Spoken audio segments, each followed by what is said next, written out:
প্রেমে বিচ্ছেদ হওয়ার কারণে যদি তোমার মরে যেতে ইচ্ছে করে, তবে বাড়ির আশেপাশে কোনো হাসপাতালে গিয়ে দেখে এসো মানুষ একদিন বাঁচার জন্য কতটা লড়াই করে।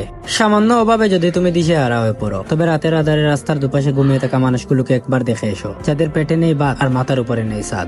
যদি তুমি কালো হওয়ার কারণে নিজের মুখ লুকিয়ে বেড়াও অন্যদের কাছ থেকে, তবে অ্যাসিডে জ্বলছে যাওয়া মানুষগুলোর দিকে তাকাও, যারা নিজের সেই জ্বলছানো চেহারা নিয়েও সমাজে ঘুরে বেড়াচ্ছে অবলীলায়। মেয়ে না হয়ে ছেলে হলে ভালো হতো, কিংবা ছেলে না হয়ে মেয়ে হলে ভালো হতো। যদি এরকম মনে হয়, তবে আমাদের সমাজের তৃতীয় লিঙ্গের, যাদেরকে প্রচলিত ভাষায় হিজড়া বলে, তাদের দিকে তাকাও, যারা নিজেদের পরিবার থেকে বিতাড়িত হয়েও জীবন চালিয়ে যাচ্ছে সমাজের সাথে তাল মিলিয়ে।